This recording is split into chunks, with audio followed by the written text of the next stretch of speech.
Oke. Ya, selamat sore buat Amang dan Inang sekalian. Saya Horas. Ya, senang sekali saya bisa ikut menjadi salah satu ya yang ikut berbagi, yaitu tentang liturgi GKPI. Saya sayang sekali tidak bisa ikut dari pagi ya, tapi saya yakin apa yang disampaikan dari pagi sampai pada siang tadi, nah itu semua merupakan satu kesatuan ya. Karena kita bergereja ini bukan urusan hanya peraturan.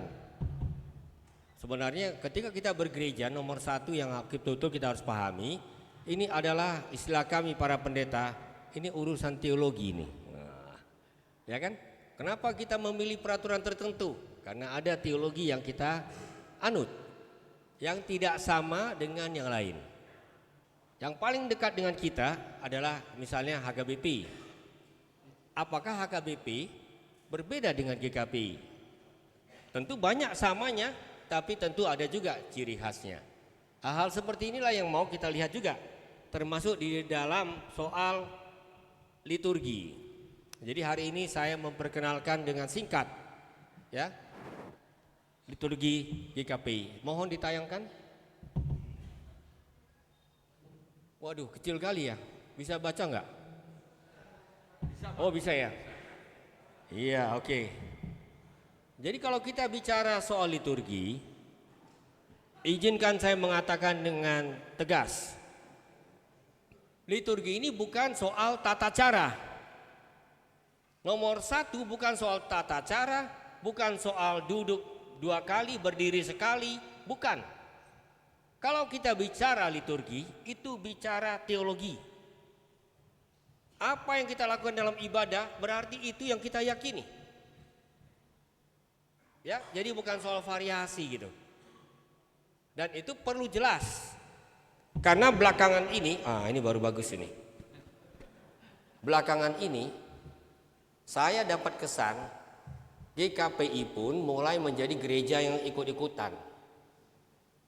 Bukan berarti kita tertutup tidak mau belajar dari gereja lain, tapi kita harus mengerti apa yang kita yakini, apa yang kita hayati, apa yang kita rayakan dalam ibadah. Kan gitu. Saya ini termasuk pendeta GKPI yang biasa-biasa saja. Misalnya, tiap minggu pertama saya diberi kesempatan, terima kasih untuk pendeta Resort, ini pimpinan saya ini, pendeta Sibarani, untuk melayani jemaat GKPI Raja Wali. Tepuk tangan dulu Raja Wali. Itu gereja pertama, gereja mungil istilah saya. Ya, itu gereja hanya berjarak berapa kilometer dari gereja raksasa. Satu gereja yang super kaya kalau bicara materi. Tapi ingat, silakan tanyakan mereka-mereka ini, apakah saya berbohong. Kalau berbicara soal menyembah Tuhan, gak ada bedanya sedikit pun GKPI Raja Wali dengan seberang sana. Ibadah itu bukan soal berapa banyak manusia berkumpul. Pertama-tama kalau kita bicara, terutama dari sudut pandang Lutheran, ibadah itu sebenarnya adalah milik Tuhan. Bukan kita yang punya ibadah, tapi Tuhan yang punya ibadah. Makanya kalau dalam bahasa Jerman jelas itu disebut Gottesdienst. Sebelum kita melayani dalam konteks ibadah, Tuhan yang lebih dahulu melayani kita. Nah, ini teologi Lutherannya. Jadi jangan berpikir ketika kita datang beribadah seakan-akan kita sedang memberikan sesuatu, ya. Betul kita memuliakan Tuhan, tapi nomor satu, sebelum kita hadir, dia hadir dulu. Ini konsep ibadah Lutheran. Makanya kita masuk dalam konteks ibadah itu dengan suasana mau menyembah dia, karena dia udah nunggu dulu di sini. Nah, saya harap ini bukan pemahaman baru ya, atau baru? Wah, kalau baru ini berarti gawat juga ini.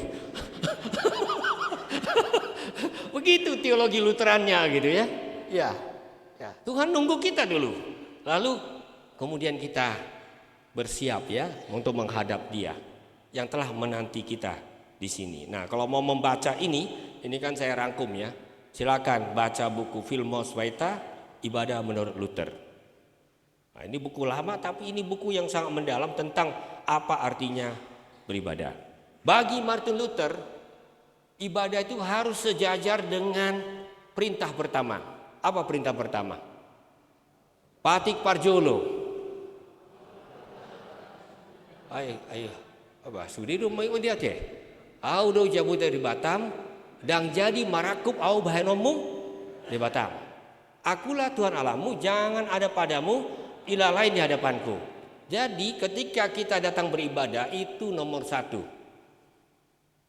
Ini sangat mendasar ya. Karena itu kita di dalam ibadah menolak berhala.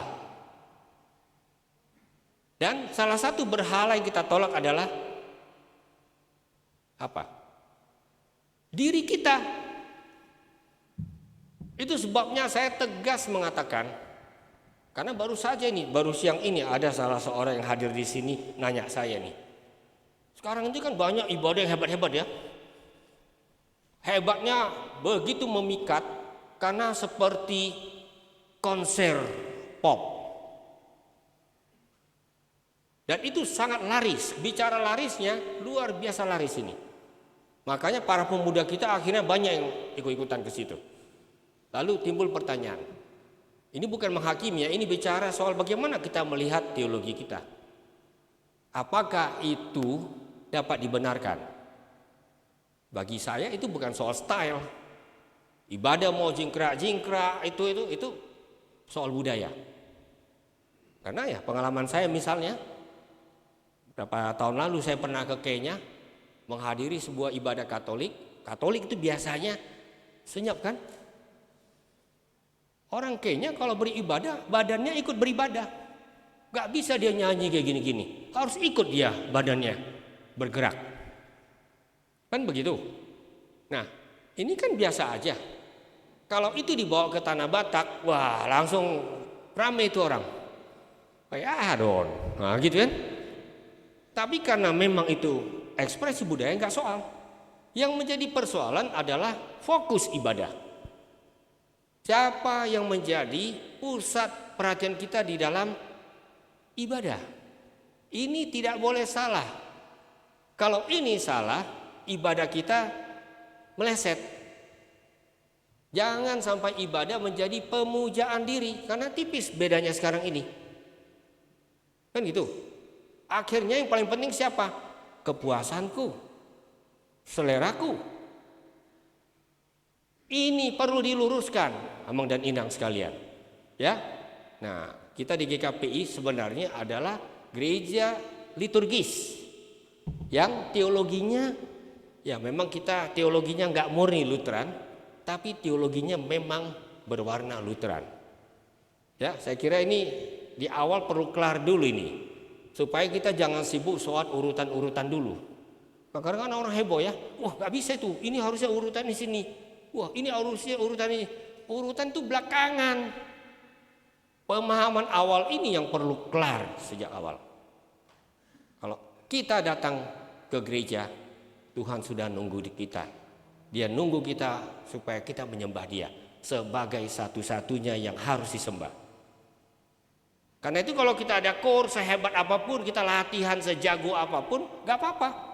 Semakin baik semakin bagus. Tapi fokus jangan pindah. Kalau fokusnya jadi supaya saya dipuji, wah terbalik sudah dari tujuan ibadah. Ini beda tipis kan?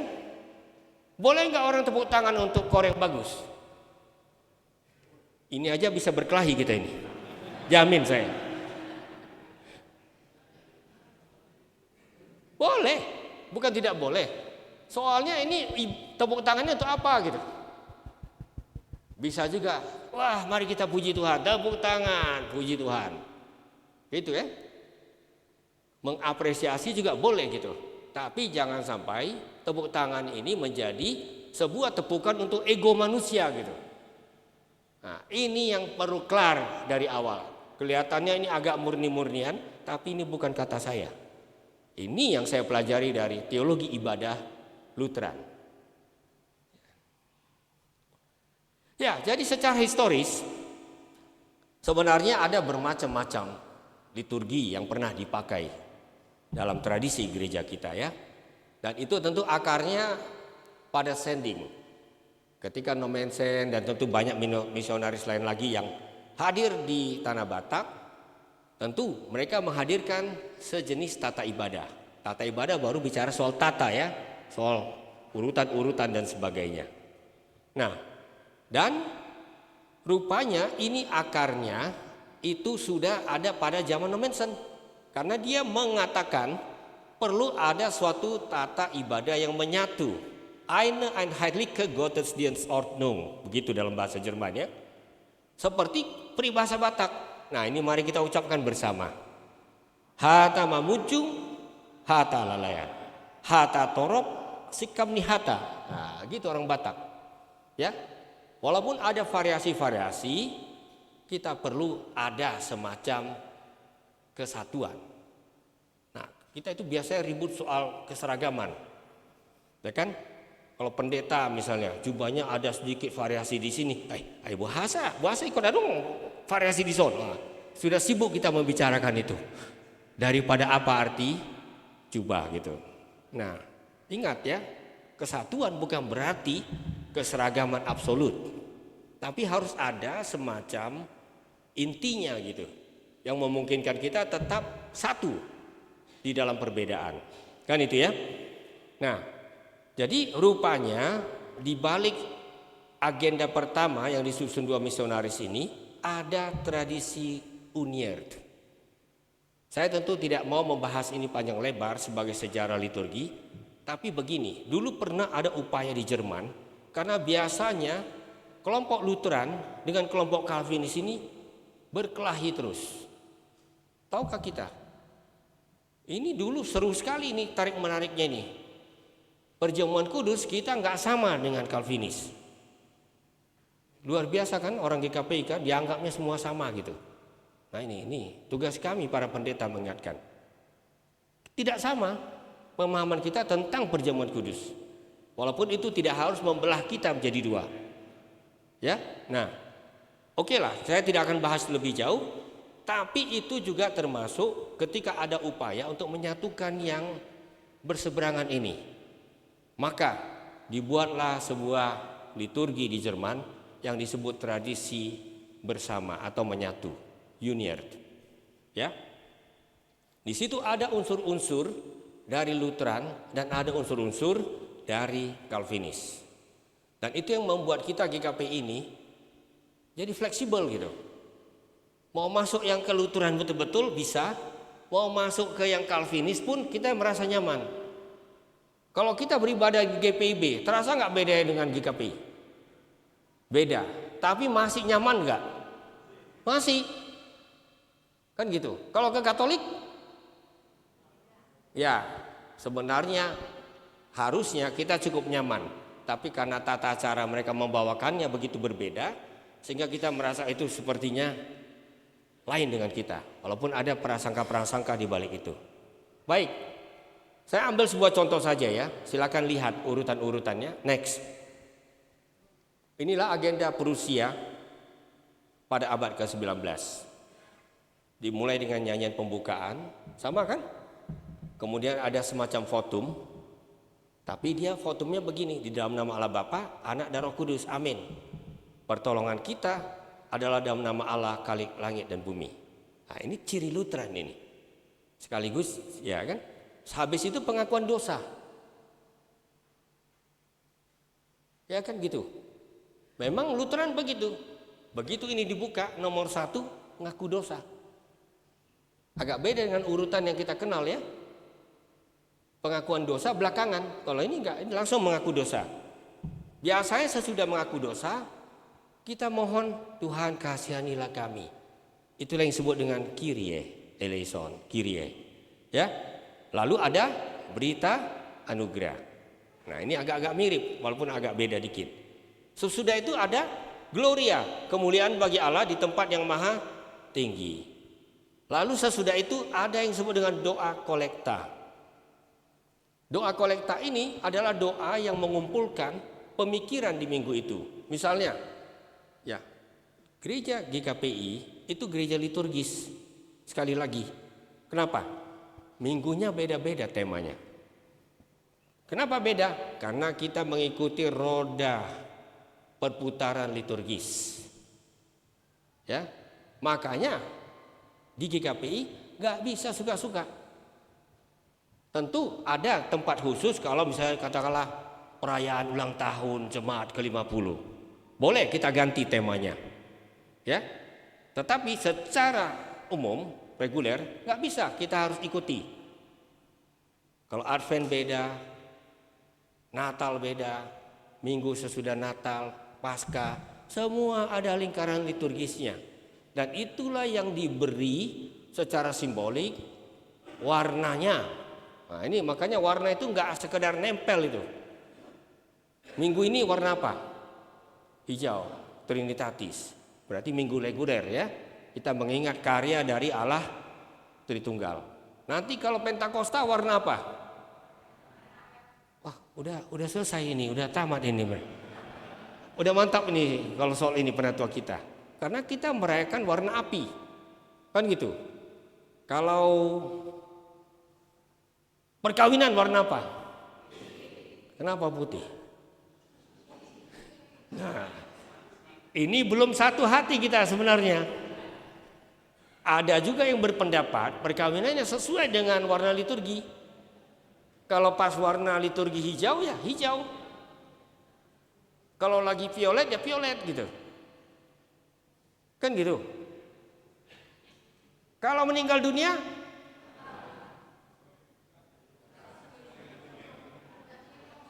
ayo. Kalau itu nampaknya kita sudah sepakat, sudah ada kesepakatan. Hitam. Kan gitu ya. Nah ini contoh bahwa betul kita betul-betul memperhatikan liturgi. Gak bisa disamakan dengan gereja yang non liturgis. Kan seperti itu. Nah oke, kembali kepada soal urutan ini. Kemudian dibacakan epistel. Sebenarnya epistel itu berarti surat. Kan gitu. Tapi lama-lama epistel ini itu menjadi bacaan pertama. Bisa diambil dari surat-surat Rasul, bisa juga diambil dari Perjanjian Lama misalnya, atau bagian lain dari Alkitab. Dia menjadi istilah untuk teks yang mendukung khotbah. Ini contoh ini, sebenarnya kata epistel sendiri lucu, itu harusnya betul-betul surat. Tapi terjadi pergeseran. Ya? Nah, baru kemudian apa? Pengakuan iman rasuli. Ini masih mirip dengan urutan kita ya. Menyanyi sebelum khotbah ada salam dari pengkhotbah. Tidak diberitahu apa isinya, tapi kira-kira ya kadang-kadang terjadi ya di dalam gereja liturgi ya. Tuhan besertamu dan besertamu juga. Kan begitu. Di kalangan HKBP biasanya khotbah dimulai dengan apa? Bukan doa. Dami di batana semurung sian saluhur roha. Ima mengaramoti hati-hati dot pikiran muna. Dimulai dengan damai sejahtera. Nah, GKPI setahu saya enggak itu. Enggak kan? GKPI apa kalau mulai khotbah? Doa langsung. Nah, sebenarnya dalam liturgi itu yang disebut dengan epiklesis. Doanya memohon agar Roh Kudus yang menuntun baik pengkhotbah maupun semua yang mendengarkan. Kenapa Roh Kudus? Ya karena kita percaya sebenarnya Tritunggal itu selalu berkarya bersama-sama ya, nggak pernah terpisahkan. Tapi Roh Kudus itu khas pekerjaannya, menginspirasi para nabi, para rasul, sehingga Alkitab ini bisa ditulis menjadi firman Tuhan bagi kita. Lalu ada pembacaan warta jemaat. Beda kan? Kita biasanya warta jemaat di mana? Sebelum khotbah. Nah, ini dia. Di gereja-gereja seperti GKI, GPIB, warta jemaat di mana? Di awal sebelum ibadah, dianggap tidak bagian dari ibadah. Sehingga bisa timbul pertanyaan, kenapa? Bukankah warta jemaat itu menginterupsi? Apalagi kalau warta jemaatnya dibaca semua, termasuk uang yang masuk Dari amplop nomor sekian-sekian, bayangkan berapa panjang lah itu. Makanya sangat bagus sekarang warta jemaat itu hanya intinya saja disebutkan. Untuk lengkapnya orang sekarang sudah kirim yang elektronis atau silakan diambil gitu. Ada kertas tersendiri. Kan gitu. Kalau tidak coba. Di zaman saya dulu masih di GKPI di Belawan, waktu saya masih pemuda, sampai saya tunggu itu kapan selesai warta jemaat itu. Uang yang masuk dari keluarga si Tompul, nasaon gitu. Wah. Itu contoh gitu. Sudah ada perubahan. Kenapa? Kita ingin, jadi konsep teologinya adalah kita ingin supaya seluruh hidup ini itu dibawa di hadapan Tuhan. Itu teologi di balik warta jemaat. Ya, jadi kalau ada yang sakit, ada yang mengalami berbagai hal, keuangan gereja itu semua adalah bagian dari ibadah. Setuju nggak itu? Ya, artinya kita bukan hanya jadikan itu seperti intermezzo, bukan. Ketika dimasukkan itu dalam ibadah, berarti itu untuk didoakan. Itu bagian dari ibadah secara keseluruhan. Sehingga setiap rupiahnya itu nggak boleh rupiah yang ngarang-ngarang. Karena dalam konteks ibadah itu di hadapan Tuhan. Nah itu dia. Jadi nggak ada di situ poles memoles. Saya tadi ikuti itu yang dikatakan oleh Inang Profesor itu. Ya kalau segitu ya segitu gitu. Karena ini di dalam konteks ibadah untuk kita doakan.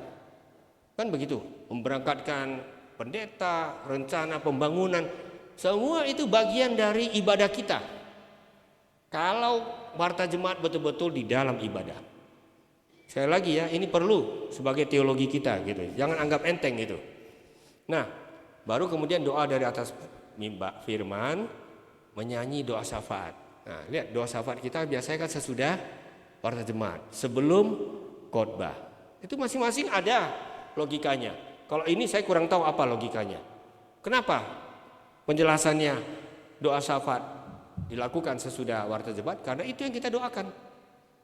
Hidup dunia ini, hidup gereja, hidup orang-orang yang mengalami berbagai peristiwa. Itu kita bawa dalam doa. Baru sesudah itu khotbah. Kenapa demikian? Karena kita ingin khotbah itu adalah merupakan pencerahan firman Tuhan untuk hidup yang nyata. Kan gitu. Untuk seluruh gerak hidup kita, firman Tuhan berbicara pada kita. Ya. Nah, saya berawal dari ini, saya udah mulai masukkan ini pemahaman kita tentang liturgi GKPI. Lalu kalau doa Bapa kami dan berkat Harun itu yang tiga itu ya. Nah, itu seperti yang kita kenal. Bayangkan, ini abad ke-19 sudah demikian. Masih sangat mirip dengan yang kita kenal saat ini. Hanya urutannya yang sedikit berbeda. Nah, lihat ini GKPI. Tolong next. HKBP dengan GKPI ada bedanya. Lihat ya, nyanyian, votum sama. Sudah votum ada nyanyian. Sudah itu apa? GKPI mulai dengan apa? Epistel. HKBP mulai dengan apa? Hukum Tuhan. Betul enggak? Ya. Sesudah epistel baru ada pengakuan dosa. Kan gitu. Kalau HKBP pengakuan dosa. Habis hukum Tuhan, pengakuan dosa. Lalu sesudah hukum Tuhan nyanyian, maaf. Ya, sesudah hukum Tuhan itu ya kan? Sudah pengakuan dosa ada hukum Tuhan. Atau disebut sekarang ini sering sekali petunjuk hidup baru. Ini bukan sembarangan beda urutan ini. Ini soal fungsi hukum Taurat. Berarti dalam teologi HKBP, hukum Taurat itu sifatnya adalah menuduh kita. Akapardo sadosudion. Ya, jadi hukum Taurat itu tunjuk kita semua kau tidak lakukan sesuai dengan itu. Maka sesudah itu engkau minta pengampunan dosa. Nah, di GKPI kenapa urutannya berubah? Karena hukum Taurat kita jadikan petunjuk hidup baru. Kita ngaku dosa dulu, kita memang orang yang tidak pantas berada di hadapan Tuhan, tapi kita ingin dengar tuntutannya. Tuntunannya maksud saya. Beda tipis ya, tapi beda. Itu sebabnya bagi kita hukum Taurat tetap menuntun kita. Ya. Makanya kadang-kadang kita ganti bukan hanya dari 10 hukum, kita ambil dari firman Tuhan yang lain. Kasihilah sesamamu seperti dirimu sendiri misalnya. Oke. Apalagi kemudian ada pengakuan iman mirip ya, warta jemaat, nyanyian, khotbah dan lain-lainnya sangat mirip. Jadi beda utamanya terutama di urutan tadi. Tapi sekali lagi kita mengerti, bagi kita GKPI, hukum Taurat itu menuntun hidup kita. Kita nggak perlu dituduh pun sudah ngaku dosa gitu. Next. Nah, dan sekarang tentunya GKPI punya beberapa model. Sebelumnya bahkan punya sampai 6 model. Ya, saya bertepatan pernah ditugaskan sinode menjadi ketua tim tata ibadah. Ya, anggotanya termasuk Amang Bishop ini sebelumnya. Kami di bawah Amang Bishop ini sebagai waktu itu kepala apa ya? Biro 1 waktu itu. Belum ada soal apa ini? Kepala Biro 1 bagian kerohanian. Ya, Dr. John Simorangkir anggotanya, sekretarisnya. Jadi kami pernah berproses menyiapkan bahan-bahan ini. Akhirnya kesimpulannya begini. Daripada bikin variasi bisa sampai 100. Mari kita lihat apa yang paling penting sebagai warna liturgi kita, corak liturgi kita. Yang lama tidak kita buang, karena itu adalah bagian dari perjalanan kita bersama dan sama sekali tidak salah. Jadi kalau ada orang bilang yang lama itu membosankan, ya yang bikin bosan siapa? Liturgi itu pada dirinya sendiri tidak membosankan, tapi bisa membosankan kalau kita tidak menghidupkannya. Kenapa saya katakan demikian? Pernah saya hadiri sebuah gereja tradisional, gak usahlah saya sebut namanya. Ya, liturginya 100% sama seperti kita. Ya, mungkin beda-beda dikit. Tapi cara orang membawakannya, sintua yang maragenda, itu kualitasnya karena mereka sungguh-sungguh ya, hidup sekali. Kalau ada orang merasa bahwa itu seperti liturgi yang membosankan, ya salah persepsi dia. Jadi bukan soal bosannya itu urutan-urutannya, tapi bagaimana kita sungguh-sungguh melakukannya gitu. Dan maaf ya, itulah sebabnya tolong saya nggak maulah menggurui karena jago-jago semua ini ya, kasih Tuhan. Ya kalau kita lagi bertugas ya tolonglah, walaupun saya udah baca 10 kali, apa salahnya saya baca lagi sebagai persiapan. Jangan pikir gampang loh untuk membacakan teks agenda kita. Beda itu cara membacanya di depan dengan membaca biasa. Kan begitu? Intonasinya dan sebagainya. Saya aja, kalau misalnya apalagi kalau dalam ibadah bahasa Batak, itu saya harus pelajari ulang gitu. Supaya jangan salah tekanan. Karena bisa beda maknanya itu. Kan begitu. Ya itulah supaya kita sama-sama melihat persiapan itu sangat perlu. Kecuali emergency ya tiba-tiba sakit ya itu soal lain. Dalam keadaan normal tolong kita persiapkan dengan sepenuh hati. Karena tadi perintah pertama tadi, akulah Tuhan Allahmu. Berarti kita mempersiapkannya sungguh-sungguh untuk Tuhan kita. Yaitu. Nah, lihat. Kalau bicara dari model A, ini model yang sangat kita kenal. Nanti saya perkenalkan keterangan-keterangannya. Lalu kami kemudian menyimpulkan, kalau gitu baik kita kunjungi lagi akar kita. Dan akar kita yang paling penting dari segi liturgi, itu liturgi Lutheran. Karena itu kita di model B, itu model teologi liturgi Lutheran. Ya, dan tentu unsur-unsurnya berbeda. Nanti juga akan ada penjelasannya. Tapi itu betul-betul liturgi yang mencoba sedekat mungkin ke Lutheran. Dan di luar dugaan banyak kita, ini liturgi yang mendekatkan kita malah dengan Katolik. GKI menariknya bahkan juga mirip dengan itu sekarang. Jadi artinya kita tidak ikut-ikutan. Istilahnya, wah ikut-ikutan Katolik, ikut-ikutan GKI. Enggak ada model begitu cara kita. Kita mengunjungi ulang identitas kita. sebagai gereja Lutheran. Ternyata hasilnya terjadi konvergensi liturgis. Makin mirip. Ada bedanya tapi makin mirip. Katolik, GKI, GPIB pun makin mirip seperti itu sekarang. Dan itu kan sehat. Karena itulah perjalanan oikumenis kita dalam soal liturgi. Jadi kita berpartisipasi dalam perjalanan itu. Amon dan Inang sekalian ya. Nah, jadi ini gambaran saja, nanti kita uraikannya. Lihat ada beda-bedanya gitu. Dan ada unsur-unsur yang tidak ada, muncul lagi di liturgi Lutheran, misalnya Kyrie eleison. Nah, kita nggak pernah punya itu. Tapi di liturgi Prusia tadi sudah ada. Ya, karena dia mencoba menggabungkan beberapa unsur. Mari kita lihat satu persatu. Model A, nah ini liturgi tradisional. Yang saya sebut tadi tradisi Uniert ya. Tadi saya sudah sebutkan, jadi saya tidak usah ulangi secara menyeluruh ya. Dan perubahan-perubahannya itu tidak selalu dapat kita telusuri lagi akar-akarnya. Biasanya dimulai dari apa? Nyanyian persiapan. Gitu ya. Nah, sekali lagi di sini kita disadarkan ibadah itu bukan karya manusia, tapi karya Tuhan. Kan gitu.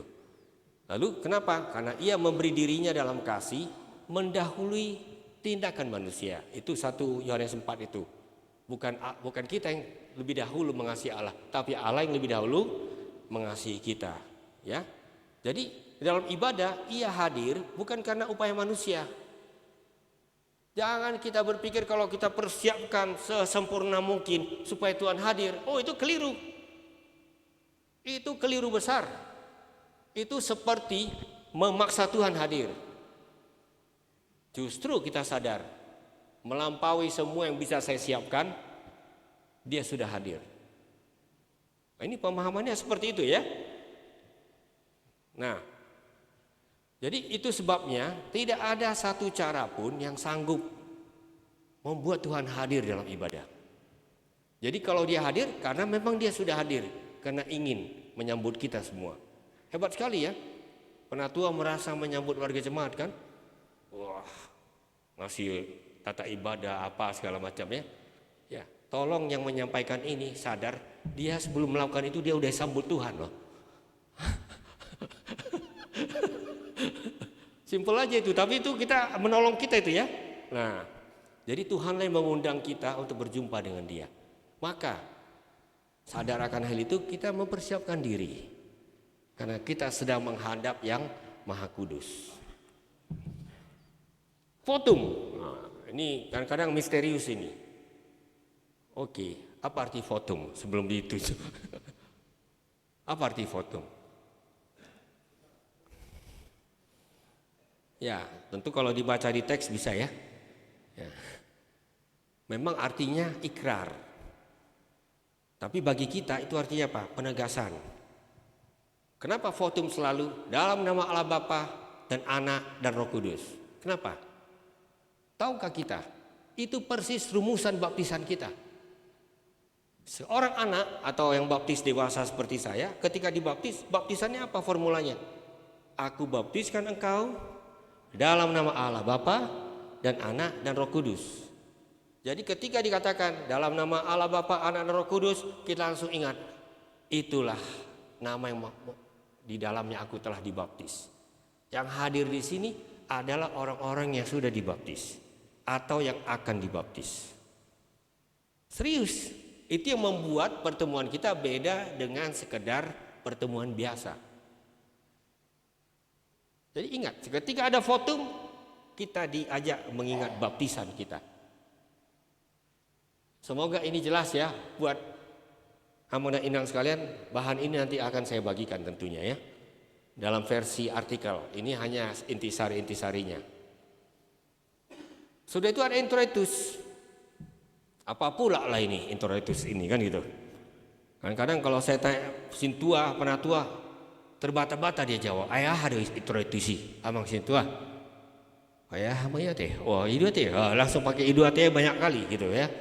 Nah itu, secara formal ya, ini memberitakan tema ajaran pokok minggu gitu.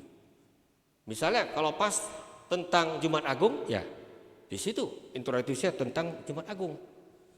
Ya, natsnya itu semuanya diambil yang sesuai dengan tema minggu. Jadi bukan sembarangan itu di almanak kita disusun nats yang berbeda-beda untuk introitus ini. Karena ibarat orang berjalan masuk, nah inilah yang menentukan suasana minggu ini dalam penyembahan. Jadi kita bukan tipe gereja yang pokoknya asal gembira, asal nyanyi, asal heboh. Enggak, kita gereja liturgis. Ya. Nah, itu bisa diambil dari Perjanjian Lama, walaupun paling sering itu dari Mazmur. Makanya nama-nama minggu itu sering diambil juga dari Mazmur. Kan gitu. Rogate apa itu banyak diambil dari Mazmur. Begitu, Abang dan Inang sekalian ya. Sesudah itu ada doa. Doa ini sering disebut sebagai doa kolekta. Karena ini gereja yang berdoa ini disesuaikan dengan minggu itu. Seakan-akan doa kita semua ini yang berbeda-beda ini dikumpulkan jadi satu. Untuk mengusung perenungan kita tema pada minggu itu. Makanya doa introitus itu biasanya padat isinya.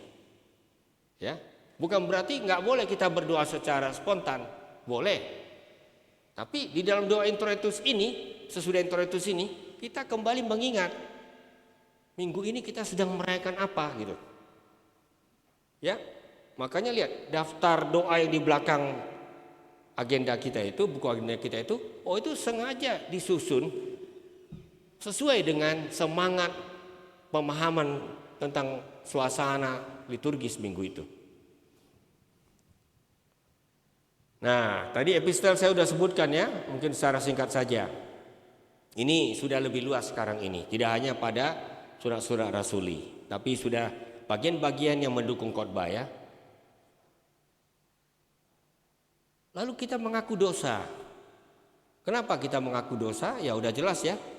Karena semua orang yang datang beribadah itu sadar dia sedang menghadap Allah yang Maha Kudus. Dan semua yang datang ini tidak ada satupun yang layak di hadapan Tuhan. Dan ini saya kira perlu sekali kita ingat. Saya sering berkali-kali termasuk di KPI Bekasi ini mengatakan salah satu ciri gereja yang paling aneh di dunia adalah syarat masuknya bukan surat berkelakuan baik. Syarat masuknya adalah semua orang yang merasa dirinya berdosa, mau ngaku dosa, mau dipulihkan hidupnya oleh Tuhan, mari. Itu syaratnya menjadi anggota gereja. Kan gitu. Kan aneh kan, organisasi mana yang syaratnya seperti itu? Biasanya kelakuan baik lah, inilah semua lah kan. Kalau masuk gereja sadar begitu masuk, akapar dosa deh. Termasuk nama Kateon. Makanya di situ nanti dibacakan nats dan di situ kita sadar betul. Sesudah itu Tuhan menjanjikan pengampunan dosa kepada kita. Nah, ini hal-hal yang biasa ini ya. Nah, ini tadi soal hukum Tuhan petunjuk hidup baru. Ya, sesudah ngaku dosa kita ingin dituntun oleh firman Tuhan. Disinilah natsnya akan bervariasi. Kadang-kadang merupakan uraian penjelasan tentang dasatita. Kan gitu. Diterangkanlah satu atau dua gitu. Kadang-kadang itu berupa katakanlah hendaklah kamu tidak jemu-jemunya berbuat baik. Nah, itu juga termasuk petunjuk hidup baru, ya. Kemudian kita mengaku iman kita. Nah, kalau ini rumusan yang paling sering kita gunakan itu yang pengakuan iman rasuli. Dan ini penting.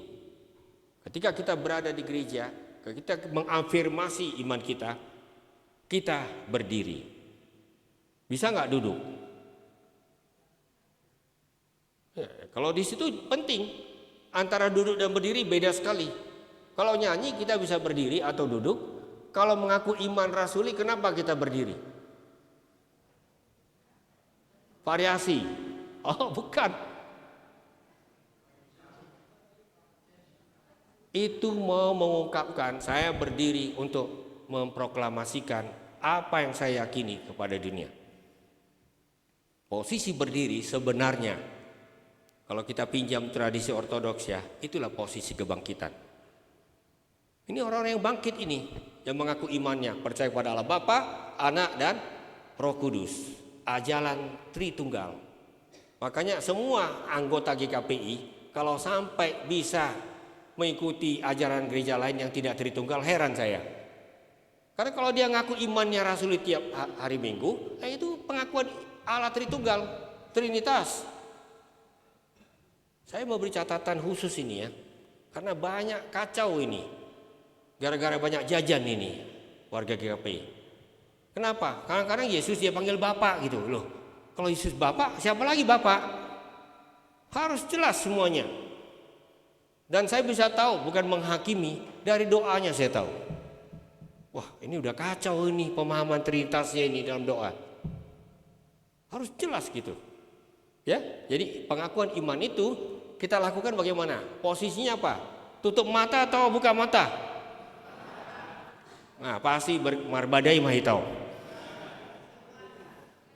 Ada yang perlakuannya seperti doa lah. Mungkin gak salah juga ya, supaya konsentrasi dia. Tapi posisi sesungguhnya adalah kita memproklamasikan iman kita. Ya, ya buka mata aja gitu. Bukan paling penting soal buka mata tutup matanya, tapi supaya kita sadar itu bukan doa gitu. Beda dengan doa. Ya, hal-hal kecil yang saya katakan ya, tapi semoga berguna ya. Nah, nanti kita lihat minggu ini bagaimana nanti prakteknya.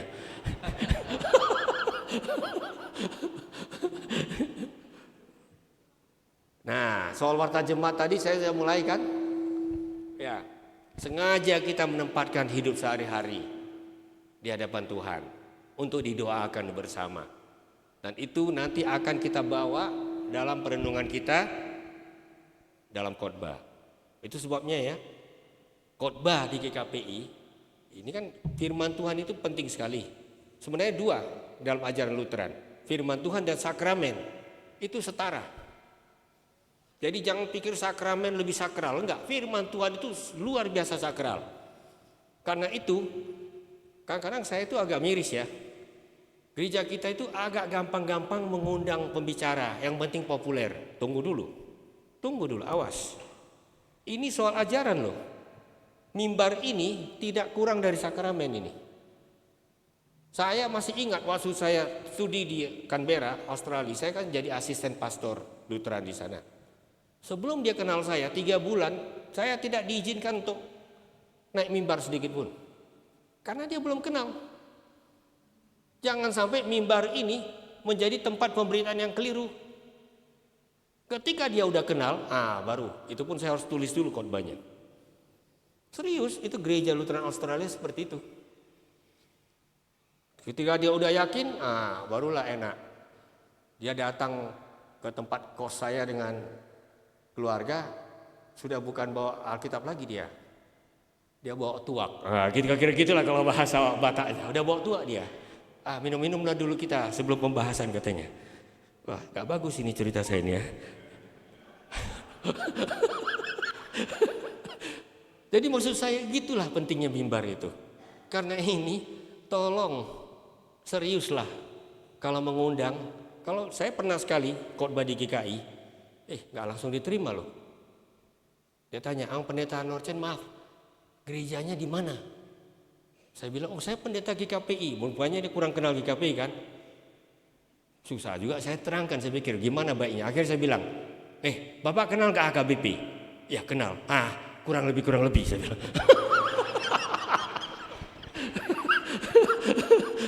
Loloslah dia, karena dia pikir teologi kan mirip itu ya. Itu, kenapa? Karena mereka serius. Mau seterkenal Gilbert, setengah, gak peduli mereka.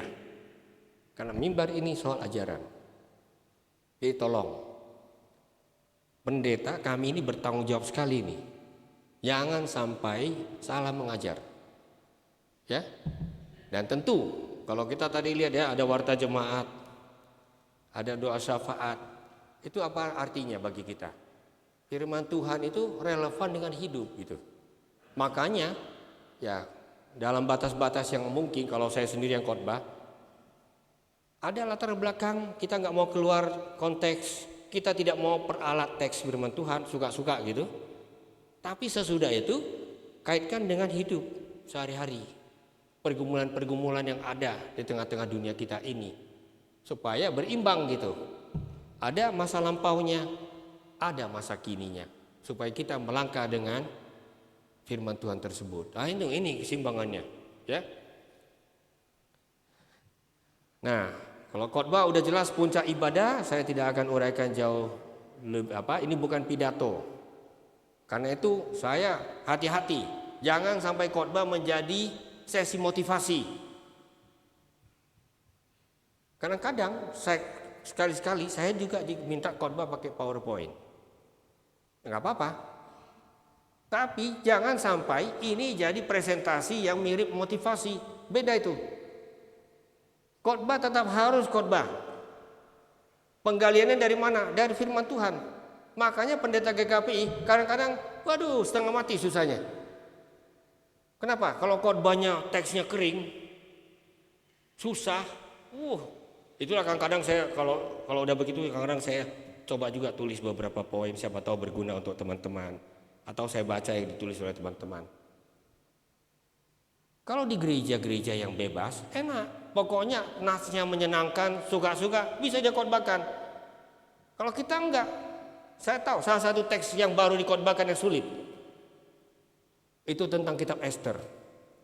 Bagaimana bersukacita dikaitkan dengan pembantaian.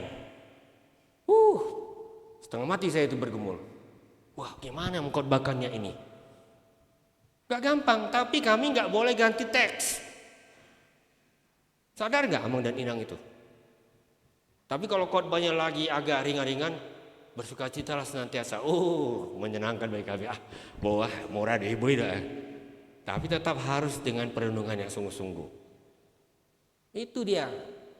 Jadi jangan pikir itu urusan gampang. Makanya nggak semua orang dibekali untuk berkhotbah. Itu sebabnya kami semua wajib melalui pendidikan teologi. Supaya ada pertanggungjawaban, kan begitu. Nah, baru kemudian nyanyian tentu merespon ya. Nah, persembahan. Jadi persembahan ini betul-betul adalah ungkapan syukur kita kepada Tuhan. Dan dalam liturgi kita yang terbaru rumusan doa persembahannya, kita coba padukan dua hal. Tuhan memberikan semuanya untuk saya juga menunjukkan rasa syukur, tentu saja ya, melalui bagian yang kita dengan sukacita berikan kepada Tuhan.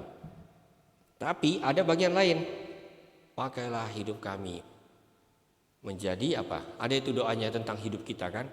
Supaya jangan uang kita saja jadi persembahan, tapi hidup kita pun menjadi persembahan. Ini malah paling penting. Nah, ini sangat serius ini soal persembahan ini.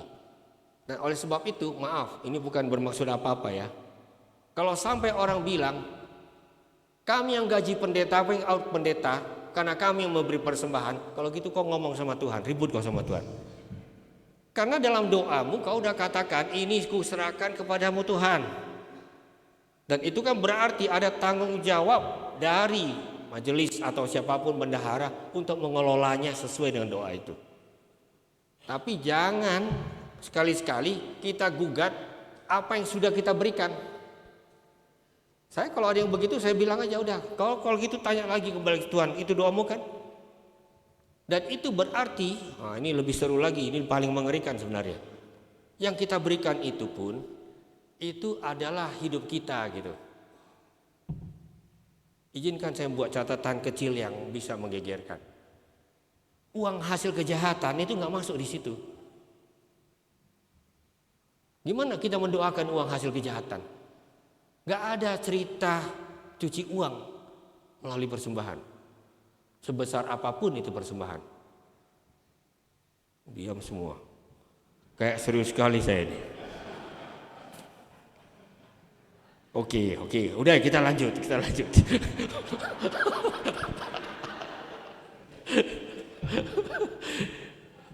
Ya, baru kemudian kita tutup ya, kita menyampaikan Ya, doa Bapa kami. Ya, kenapa selalu doa Bapa kami?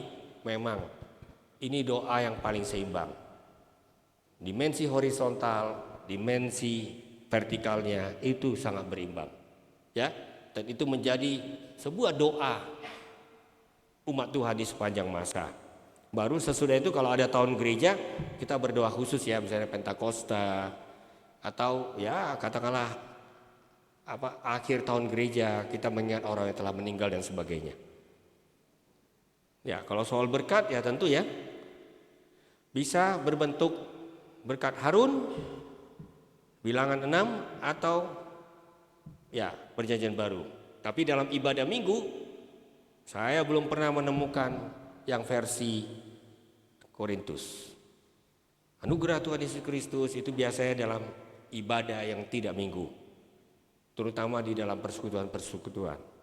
Sedangkan yang Imam Harun itu biasanya dalam ibadah minggu atau perayaan-perayaan gerejawi. Ya, sebenarnya bukan berarti ada tingkat derajat berkat yang berbeda. Orang yang mengatakannya sama kok, kami para pendeta atau penatua yang bertugas gitu ya. Tapi itu hanya tradisi. Kadang-kadang kita nggak bisa tanya kenapa ini kenapa itu, nggak selalu ada jawabannya. Tapi itu sudah tradisi gitu. Rupanya berkat Harun itu terutama untuk acara-acara yang seperti minggu dan hari-hari besar, lalu yang lainnya itu di luar itu. Ya, jadi itu saja. Itulah urutan di model A. Ini yang model yang biasa kita kenal ya. Saya harap ini nggak ada yang baru ini, tapi menyegarkan kembali pemahaman-pemahaman yang sudah kita miliki. Nah, model B ini yang terakhir. Model B itu model yang selaras dengan teologi Lutheran. Sekali lagi, ibadah adalah karya Allah yang penuh anugerah ya. Jadi umatlah yang menyambut pemberian diri Tuhan itu dalam doa, pujian, dan persembahan hidup. Dan ada dua, ada liturgi firman, ada lagi liturgi perjamuan kudus. Gereja Lutheran sebenarnya dalam arti tradisional tiap minggu merayakan perjamuan kudus. Tapi itu mewah ya, karena berarti harus ada pendeta di setiap jemaat.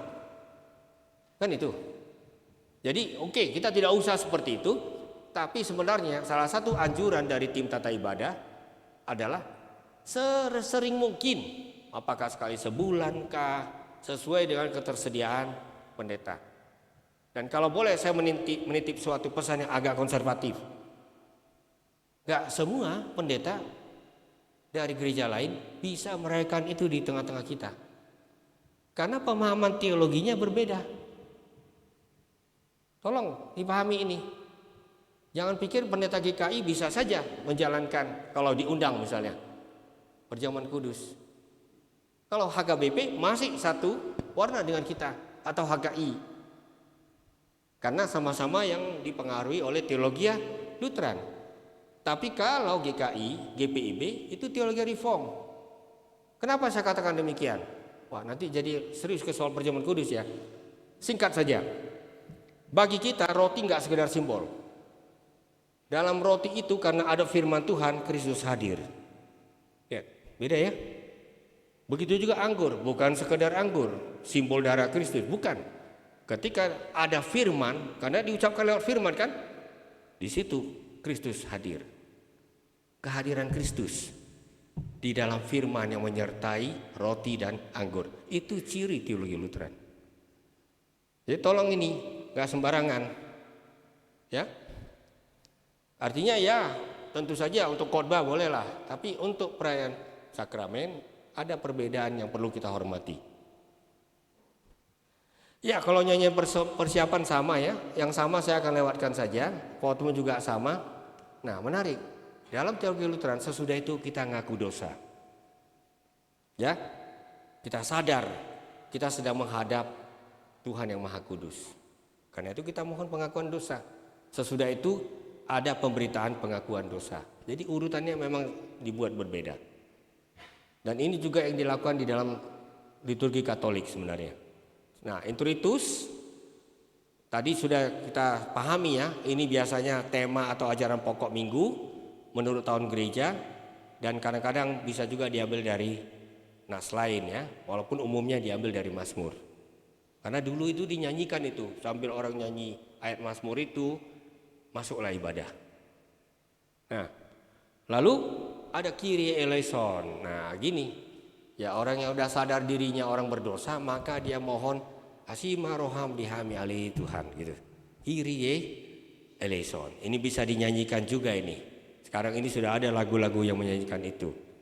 Ini luar biasa, kita masih sedikit ini mengungkapkan ini. Kalau saya ikuti liturgi Katolik, aduh, isinya banyak sekali dari awal sampai akhir. Kyrie eleison, karena mereka sadar mereka sedang beribadah sebagai orang berdosa yang Tuhan ampuni. Gitu. Nah, kemudian kita mengungkapkan apa? Kemuliaan bagi Allah di tempat yang maha tinggi. Ini selalu disampaikan pada hari raya gerejawi, kecuali pada waktu Advent dan Minggu Sengsara. Nah, ini belum kita praktekkan ini. Kenapa? Karena biasanya Gloria in Excelsis Deo itu kan Natal itu. Maka Advent tidak kita ungkapkan. Atau masa sengsara kita tidak ungkapkan. Karena pada waktu masa sengsara, ya Tuhan sedang turun ke bawah ini. Bukan sedang datang dalam kemuliaan, dia sedang turun dalam penderitaan. Via Dolorosa. Kan begitu. Ada teologinya itu semua itu. Ya. Tapi saya lihat belum kita praktekkan ini. Nah, kemudian ada salam. Nah, ini ya salam dari pemimpin liturgi ya, dan disambut oleh jemaat. Kan gitu. Nah, kemudian ada doa kolekta. Tadi yang saya sebut kolekta itu doa yang menghimpun doa-doa sebagai doa singkat. Inilah yang sering disebut sebagai doa sesudah introitus. Makanya kalau kita mau mencoba pakai agenda yang sama, nah, biasanya kita tahu itu. Doa kolekta itu sama dengan doa sesudah introitus di model A. Lalu bacaan pendahuluan khotbah. Kalau tradisi Lutheran benaran, 3 bacaan. Perjanjian Lama, surat-surat rasuli, dan ada 1 Mazmur. Nah, gereja yang melaksanakan ini di antara Protestan secara konsisten itu GKI. Saya kadang-kadang suka tertawai itu, teman-teman saya. Payah kalian, udah berubah kalian. Jadi gereja Katolik Indonesia sebenarnya. Ya, tentu kadang-kadang ini jadi kepanjangan, terus terang aja. Jadi ya kita juga boleh akhirnya meringkas itu menjadi 1 bacaan saja. Kan begitu. Ya, lalu kita sambut dengan haleluya. Ingat, tadi kalau Gloria tidak untuk Advent, tidak juga untuk Minggu Sengsara. Haleluya itu juga demikian. Sepanjang Minggu Sengsara disimpan haleluya itu. Ya, seakan-akan nggak ada lagi suasananya, kan suasana ya seperti suasana masuk ke dalam penderitaan ya. Haleluya itu kan sebenarnya haleluya berteriak penuh sukacita kan. Itu disimpan nanti pada waktu Paskah kebangkitan. Wah, itu menggelora haleluya itu. Haleluya, Kristus telah bangkit. Haleluya gitu. Nah, sebenarnya suasananya luar biasa. Karena dari suasana tanpa haleluya memuncak nanti di kebangkitan. Haleluya gitu. Kristus telah bangkit. Haleluya. Nah, baru kita nyanyikan lagi haleluya. Jadi ada alasan-alasan yang sangat mendasar di balik irama liturgi seperti itu. Ya. Saya harap ini makin akrab ya, karena saya lihat gereja-gereja terutama di wilayah ini, nah itu nampaknya mulai memberlakukan ini. Ya, di gereja kita ya, sempat juga saya ingat di Tambun, nah gitu, Rawamangun gitu. Sering itu. Di sini juga saya pikir ya, atau belum? Gak usah kita teliti itu, nanti kita bahas lah itu. Ya, karena almanak kita mengatur itu sebenarnya supaya kita membiasakan diri gitu. Ya sudah ya, oke lah. Ya, kalau pengakuan iman tadi saya sudah sebutkan. Ya, lalu lihat, walaupun ini sebenarnya liturgi Lutheran, kita juga mau meng-GKPI-kannya. Ini saya ingat percakapan kami dalam tim tata ibadah. Maka sebelum khotbah tetap warta jemaat kita masukkan dengan doa syafaat. Kalau di gereja-gereja Lutheran yang lain-lain itu nggak ada gitu. Jadi kita nggak ikut hanya sekedar ikut. Kita tetap punya warna GKPI dalam liturgi Lutheran. Baru khotbah ini sudah sama ya, dan seterusnya udah sangat mirip. Oke, itu dia bedanya. Terakhir, model C sebenarnya tidak ada yang baru daripada model A.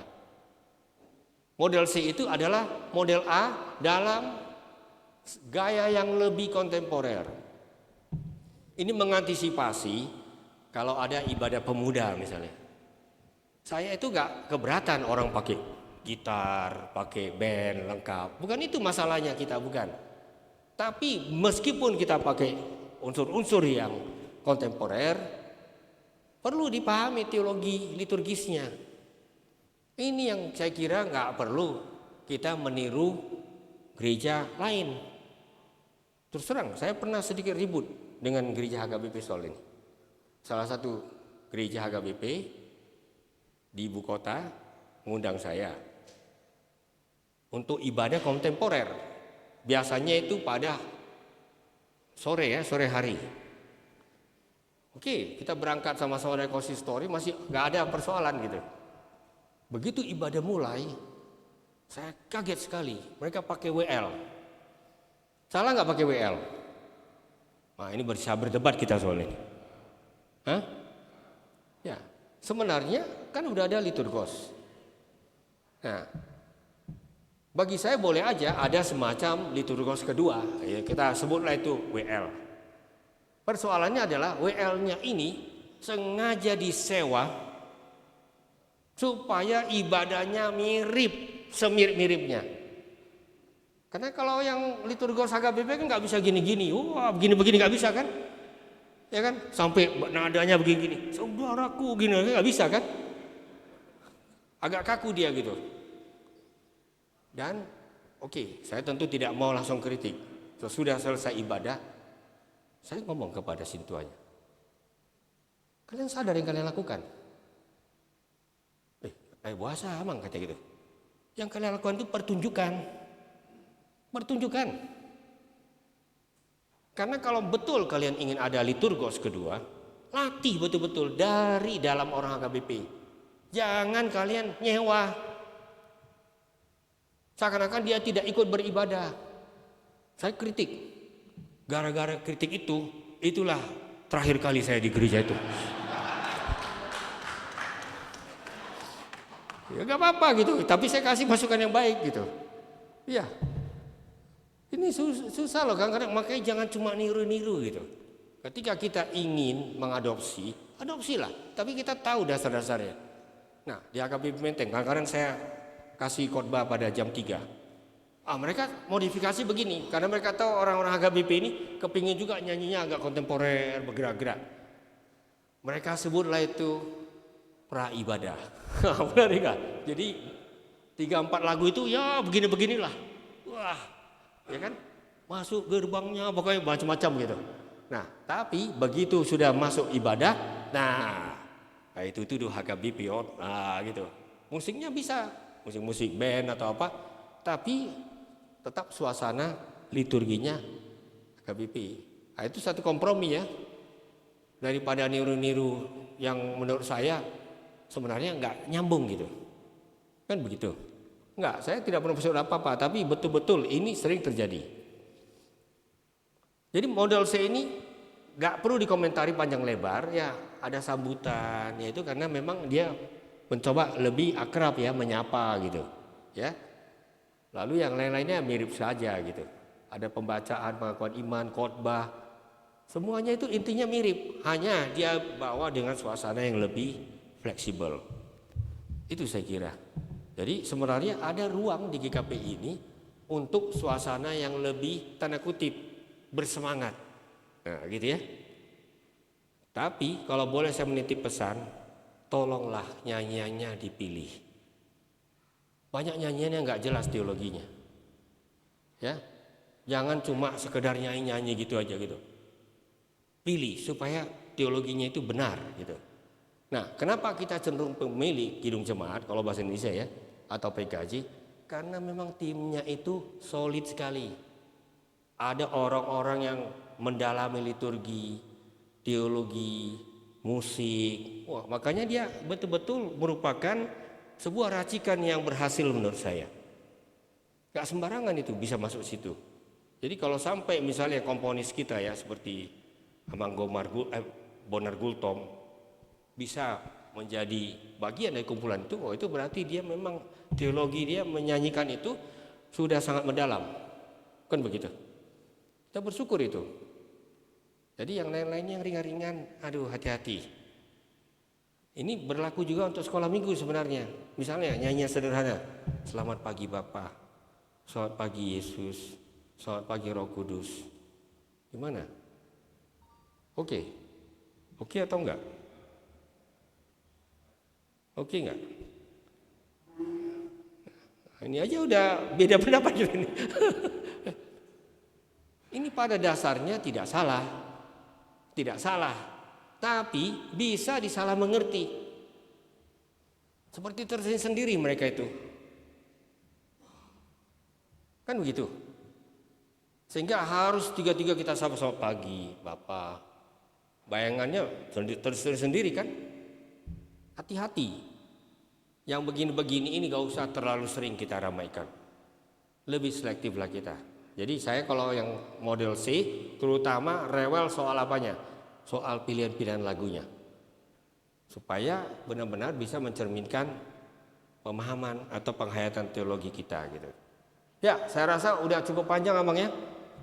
Saya jadi ikut bersemangat ini dalam menyampaikannya. Terima kasih.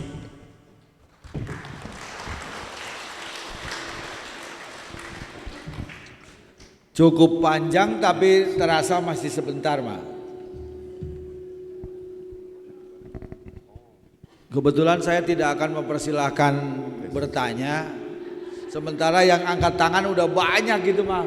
Karena kata Abang Pendeta tadi ini semuanya udah dimengerti semua ya, Mang ya. Kalau belum mengerti bagaimana?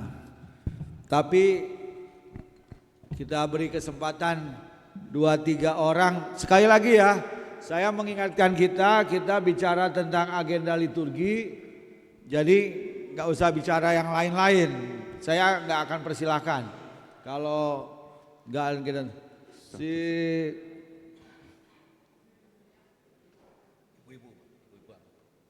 lupa apa?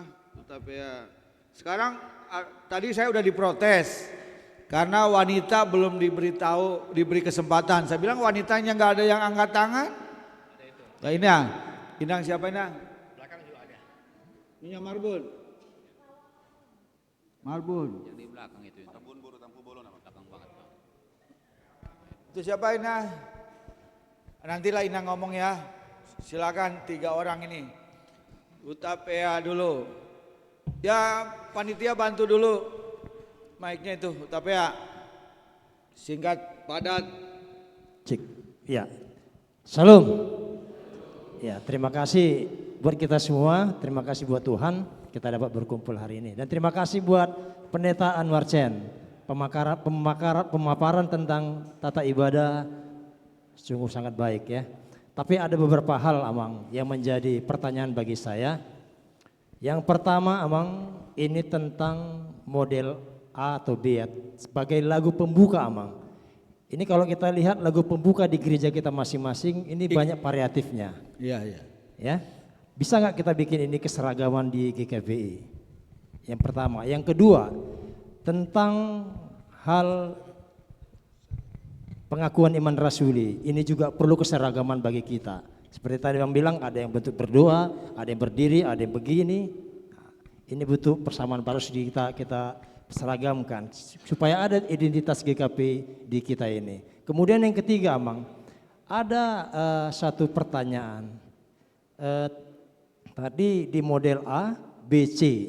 Di model B, C tidak terdapat hukum Tuhan.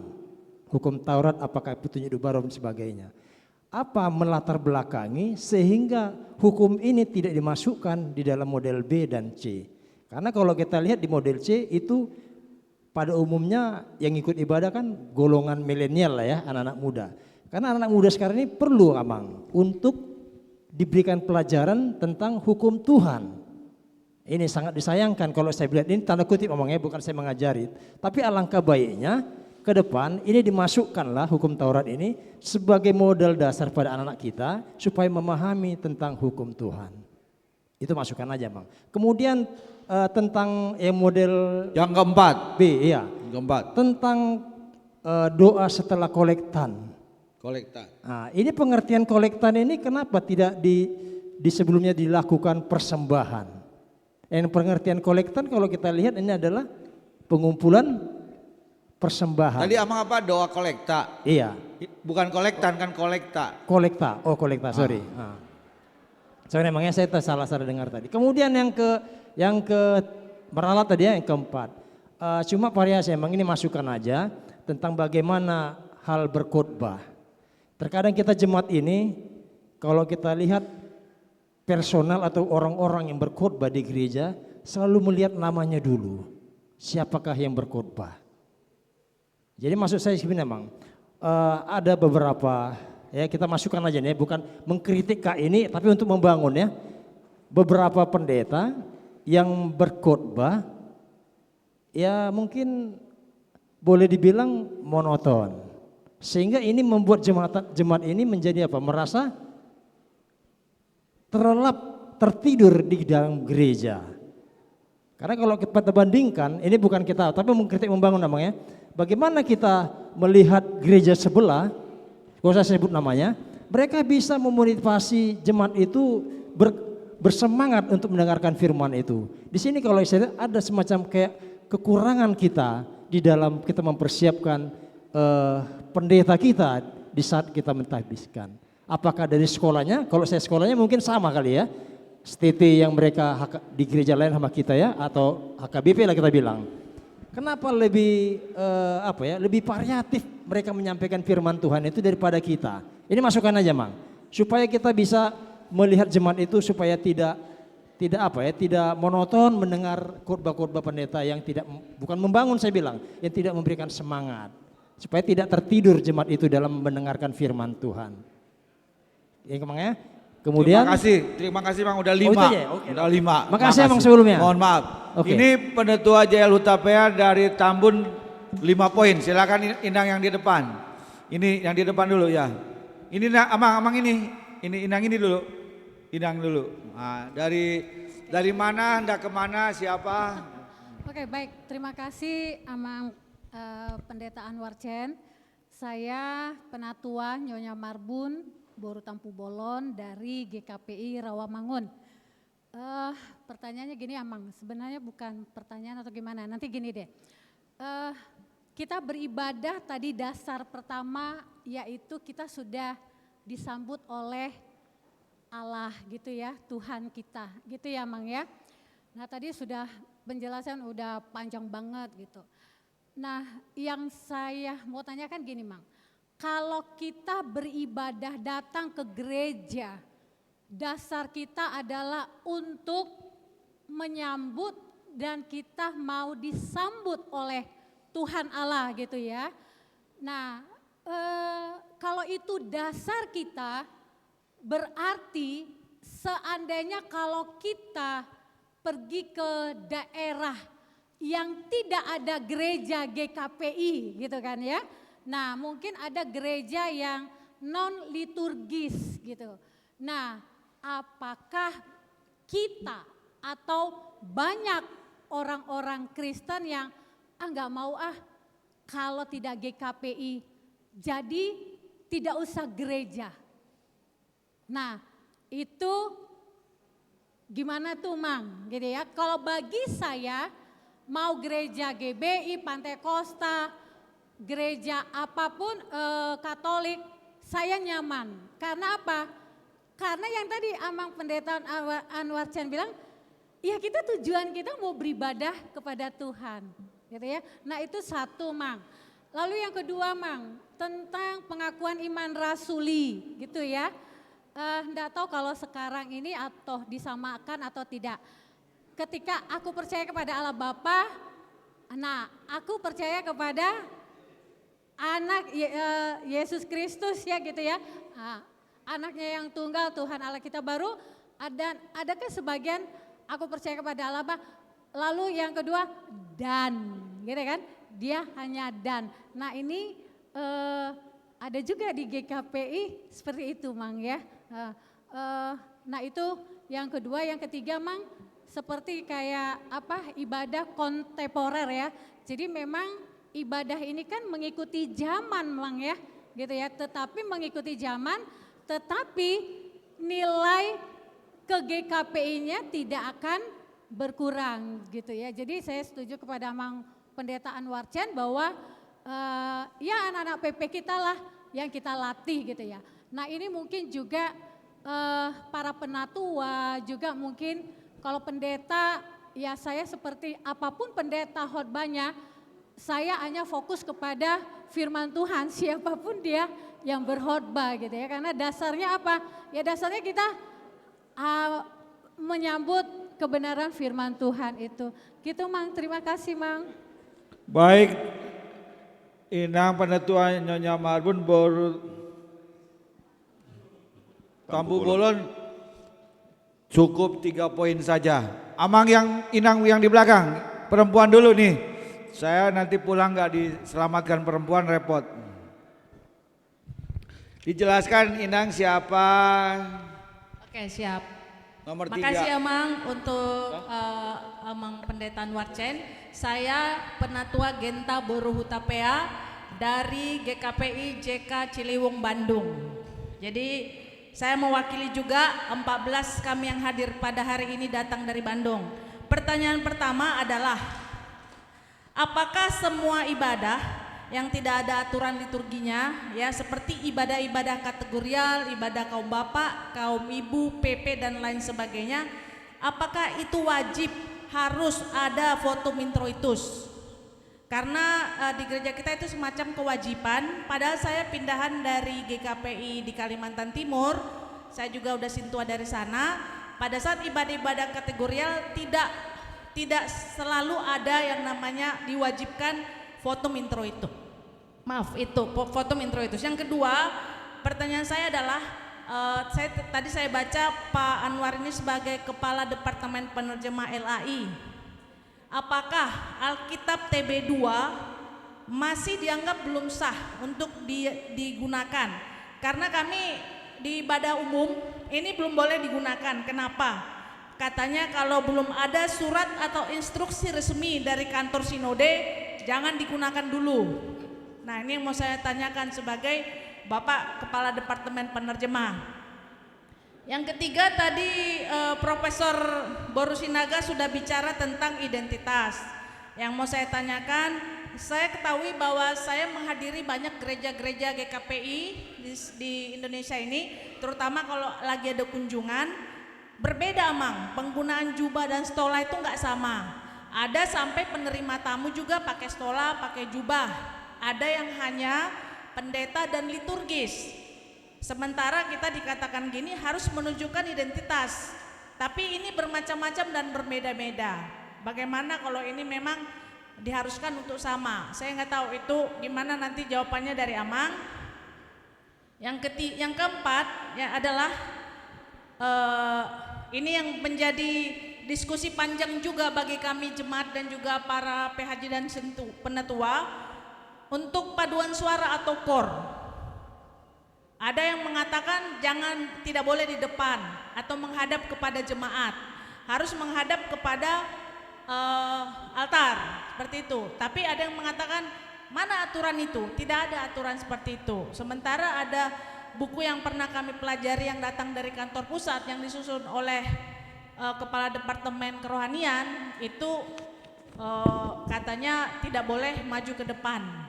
Itulah pertanyaan dari saya juga mewakili teman-teman Sintua dari GKPI JK Bandung. Mau lihat ya? Jadi yang bicara 3 orang tapi pertanyaannya 14. Nah, karena 14 kita jawab dulu sesi yang pertama ini. Kalau nanti waktunya cukup baru kita. Ya, terima kasih Amang dan Inang sekalian. Saya akan tanggapi ya walaupun tidak harus poin per poin kan, gitu ya. Nah, itulah yang menunjukkan memang masih ada variasi-variasi di antara kita. Itu intinya. Tapi intinya kita masih sama. Misalnya pembukaan, ada gereja yang memulai dengan nyanyian GKP yang khas kan, Yesus Tuhanku, kayak gitu ya. Nah gitu. Tapi ada yang langsung mulai dengan kidung gitu, nyanyian persiapan gitu. Sehingga kalau yang memulai dengan nyanyian GKP yang khas, itu kadang-kadang ngulang lagi gitu dengan sebuah nyanyian untuk masuk. Ini yang sebenarnya bukan berarti ada yang salah ini. Ini soal tradisi yang berbeda gitu. Tapi kalau nanti memang kita ingin menyeragamkan ini, dan tugasnya tentu tidak sesimpel ya. Tadi saya udah dengar dari Abang Bishop, dan kami di Komisi Teologi, saya ini Ketua Komisi Teologi saat ini di KPI. Kami di Komisi Teologi pun sedang berpikir untuk menyiapkan semacam buku pegangan ya tata ibadah. Sehingga unsur-unsur yang kita pelajari hari ini itu termasuk di dalamnya. Soal bagaimana, apakah jubah dipakai, ini kan variasinya banyak ini. Ada yang bahkan mengatakan pokoknya sintua kalau hadir minggu pakai jubah. Ada yang gitu. Wah, menarik juga itu. Ada. Jangan pikir nggak ada. Ya, gitu ya. Ya, jadi variasi-variasi seperti ini bukan berarti ada sesuatu yang salah. Itu sebabnya sering dikatakan dalam hal-hal yang prinsipil kita wajib satu. Apa yang kita masukkan dengan hal prinsipil? Yaitu pemahaman tentang teologi ibadah kita. Kan gitu. Apa yang menjadi fokus dari sebuah ibadah itu kita mestinya harusnya satu. Dalam hal-hal yang kurang prinsipil, kita sebenarnya masih boleh bervariasi gitu. Kan gitu. Ada tradisi-tradisi lokal. Itu kan rame itu. Nanti sampai ke soal memberangkatkan pengkhotbah atau tim yang melayani ibadah, beda-beda itu. Ada yang pakai doa Bapa Kami, ada yang tidak pakai doa Bapa Kami, ada yang harus pakai berkat. Jadi makanya ini gak usah jauh-jauh di Jabodetabek ini. Kalau ke Rawamangun saya harus ingat, di Rawamangun ini apa ya tradisinya. Ya, nanti saya pindah ke Jatinegara sudah lain lagi tradisinya. Memang begitu, di sini juga begitu, lain lagi tradisinya. Saya rasa kalau hanya soal-soal itu, harusnya kita lebih rela lah untuk merangkul variasi. Tapi yang sifatnya tadi tata ibadah yang ketat, ini wajar kita satu gitu. Kan itu. Jadi supaya jangan ada semua unsur-unsur variasi yang masih dimungkinkan itu akhirnya menjadi sirna gitu. Meskipun demikian, ini tentu masih pendapat saya ya. Karena di KPI ini jangan lupa kita ini gereja sinodal. Gak peduli mau gelarnya sepanjang apapun, akhirnya nanti ini harus diproses gitu. Ini baru pendapat seorang pendeta Norcen. Nanti oke, kalau nanti kita percakapkan di rawa pendeta, rupanya ini sesudah diperdebatkan, didiskusikan, nampaknya diusung lebih lanjut ya, kita lanjut ke majelis sinode kan gitu. Nanti kemudian lanjut lagi ke sinode am. Prosesnya nggak gampang karena kita adalah gereja sinodal, ya nggak bisa opini satu orang menentukan semuanya. Jadi begitu maksud saya Amanda Inang. Ini semua sedang mau disusun dan nanti semoga ini yang nanti akan sampai disahkan di sinode am. Sehingga di situ kita bisa ada pedoman ini. Gak usah kita berdebat lagi gitu. Ya. Meskipun demikian saya tetap menitipkan semacam pesan, jangan sampai variasi-variasi lokal yang baik itu sepertinya jadi hilang sama sekali. Gak apa-apa gitu. Soal mau nyanyi menghadap sana, menghadap situ, itu kan soal teknis saja itu. Tahukah kita sebenarnya posisi mimbar pun di gereja-gereja Lutheran terserah, yang paling jelas didengar. Kalau kita ke Jerman bukan di depan itu mimbar, di samping. Karena di antara jemaat jadi mudah didengar. Waktu itu belum ada ini mic begini. Soal-soal begitu itu gak usah kita perdebatkan terlalu jauh gitu. Jadi itu nanti perlu dengan serius dipikirkan kalau mau diseragamkan. Nanti soal mimbar aja bisa dirombak ini semua ini. Ya kan? Kebanyakan GKPI sekarang mimbar di tengah. Sebenarnya ini bukan posisi gereja Lutheran. Artinya kita menerima tradisi Uniert itu. Kan gitu. Posisi gereja Lutheran yang wajib di tengah itu apa? Altar. Di situ ada simbol perjamuan kudus, ada kitab suci. Itu sebenarnya. Mimbar itu bisa di kanan, bisa di kiri gitu. Nah, ini saja nanti bisa menimbulkan perdebatan ini. Karena kan biaya lagi kan itu akhirnya kan soal anggaran juga ini. Ya. Tapi maksud saya inilah yang perlu kita percakapkan dengan santun sampai ada kebulatan.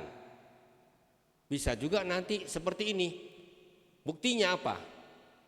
Dalam agenda GKPI ada model A, bisa model A. Ada model B, itu artinya apa? Ada variasi yang boleh. Range-nya ini yang penting. Kan gitu. Kenapa model B tidak ada hukum Taurat? Karena memang di tradisi Lutheran tidak ada itu. Tapi firman Tuhannya diperoleh dari mana? Dari epistel, dari evangelium. Tetap ada tuntunan.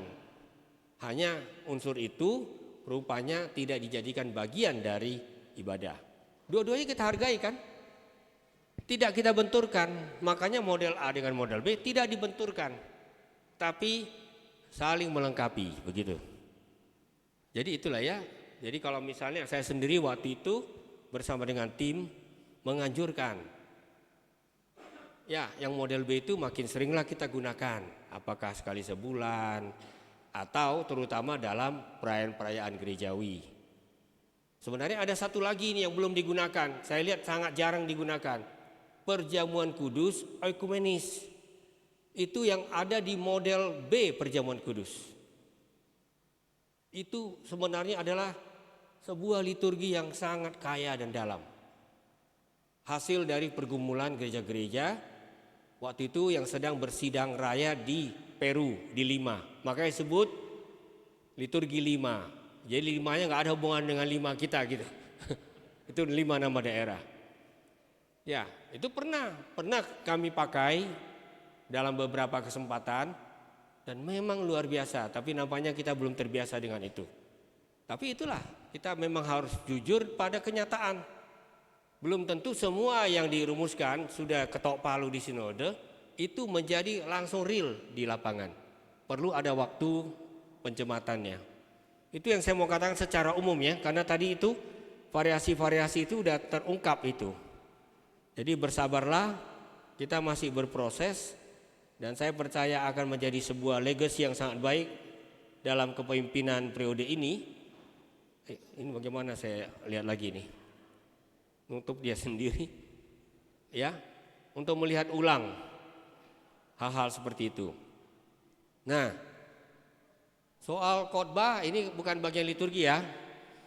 Kalau kami ada kurang-kurangnya berarti perlu ada pelatihan khotbah, itu aja. Dan tolong kita juga perlu menghormati perbedaan di antara para pendeta. Gak semua itu lancar bicara. Ada yang lancar bicara tanpa konsep sama sekali, nggak usah dipersiapkan pun bisa dia. Ada yang seperti itu, ya. Jadi yang paling penting adalah khotbahnya disiapkan dengan sungguh-sungguh dan tujuannya memberitakan Injil gitu, secara seimbang. Itu dia. Jadi kalau soal variasi khotbah agak repot itu kalau harus cari yang menarik bicara, apalagi pandai melucu. Aduh ya. Saya gak lolos saya itu. Kan begitu. Harus bisa kita bedakan itu. Ya. Memang saya pernah diberitahu teman saya, pendeta karismatik. Ya kan? Aduh, Bapak ini coba Bapak kalau bicaranya lebih hidup gitu. Kalau isi sudah katanya gitu. Dia ngaku itu. Kalau saya gak perlu isi, ngomong aja. Ya udahlah itu. Sekali lagi kalau memang dirasakan butuh, kenapa tidak kita bikin semacam pembinaan? Ini ada Amang Radot Gultom sini? Ada ya? Oh mungkin lagi di luar. Karena Amang Pendeta Radul Gutom itu termasuk salah satu pendeta yang bertepatan waktu itu ada pembinaan tentang khotbah di HKBP Menteng. Mengundang pendeta-pendeta HKBP. Nah, bertepatan salah satu pemberi materinya saya. Lebih soal hermeneutik khotbah bagaimana. Ya. Ada yang bicara soal metode khotbah bagaimana gitu. Jadi itu contoh bahwa ada semacam upaya untuk menyegarkan kembali apa yang pernah kita pelajari mungkin pada waktu kita sedang studi teologi. Saya sendiri jadi belajar ketika mempersiapkan materi itu ya. Seperti itu. Ya itu soal lain lah, tugas IA supaya masih banyak lagi rupanya ya. Nah, kalau tidak ada gereja GKPI, apakah kita bisa ke gereja lain? Ya udah jelas jawabannya itu. Yang penting gerejanya dasarnya Yesus Kristus, itu nomor satu kan? Ya, tapi kalau kita harus memilih dan terpaksa memilih, janganlah masuk gereja yang tidak Trinitarian. Maksud saya, ya kalau misalnya ada gereja Mormon, ya kita masuk Mormon lama-lama jadi Mormon lah kita. Ya minimal ya kalau kita terpaksa sendirian sekali ya oke, kita jaga iman kita gitu sendiri. Tapi kalau kita masih punya keluarga, bikinlah ibadah keluarga. Itu kan pernah kita lakukan waktu pandemi. Sah kok itu, nah gitu. Daripada masuk ke gereja Saksi Jehovah, Mormon, banyak itu. Kalau yang Pentakosta masih lumayan. Walaupun ajaran mereka tentang Trinitas, maaf saya tegas katakan, sering keliru. Bagi mereka itu ajarannya oneness, semuanya sama. Bapa, Putra, Roh Kudus sama saja. Roh Kudus pun dipanggil Bapa, oke gitu. Wah gimana itu? Kacau sekali. Ya. Wah ini nutup terus ini ya laptop saya ini. Pertanyaannya jadi gak kelihatan ini. Mungkin terakhir ya. Satu lagi ini. Saya tahu waktu terbatas sekali. Nah, soal pengakuan iman rasul yang berbeda itu sebenarnya begini. Rumusan aslinya tidak ada aku percaya pada Yesus Kristus. Langsung itu. Dan kepada Yesus Kristus itu rumusan aslinya. Tapi dalam liturgi atau dalam agenda di gereja-gereja Batak sudah kadung versi lengkap. Au porsia di Bata Jehovah, Imam Amma Pardusan, Pargogo Hasudusan kan? Au porsia Yesus Kristus kan gitu. Akhirnya itu yang terjemahkan ke bahasa Indonesia kan gitu. Bahkan rumusan nomor 3-nya yang paling aneh itu sebenarnya. Kan gitu. Ya kan? Jala adong sada huria akan abadia gitu kan. Itu adong itu enggak ada itu dalam rumusan aslinya gitu. Kan gitu. Doho dihatai namandok. Itu enggak ada itu semua itu. Kebangkitan daging kan tapi disebut doho dihatai namandok. Jadi firman Tuhannya itu yang diakui. Tapi itu rumusan yang muncul karena saya yakin ada tujuan pedagogis. Mungkin kalau untuk zaman dulu sulit sekali kalau dia rumusannya ketat. Ya, itulah yang kemudian menular ke agenda versi bahasa Indonesia.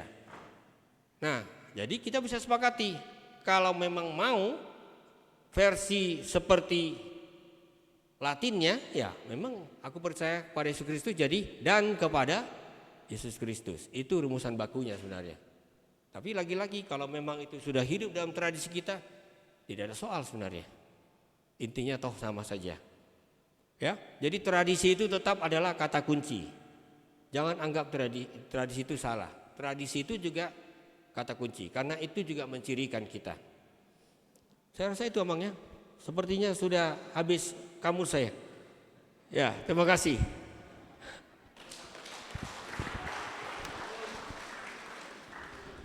Terima kasih karena ada permintaan dari peserta untuk mengakhirinya.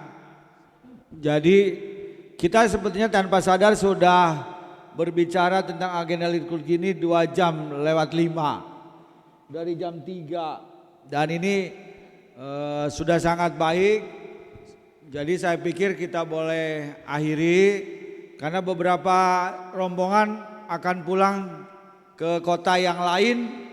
Jadi supaya nanti pulang tidak terlalu malam, besok mau kerja. Jangan sampai nanti masuk terlambat dibilang itu ketua IAS, itu ditanya siapa itu IAS gitu kan. Nah, jadi terima kasih Pendeta Dr. Anwar Chen sudah memberikan kepada kita penjelasan. Acara yang selanjutnya adalah penyerahan sertifikat secara simbolis oleh Amang Bishop didampingi oleh Amang Pendeta Resort Bekasi. Oleh karena itu kami akan undang perwakilan dari satu resort satu orang. Satu resort satu orang, yang pertama GKPI Resort Jaya 4.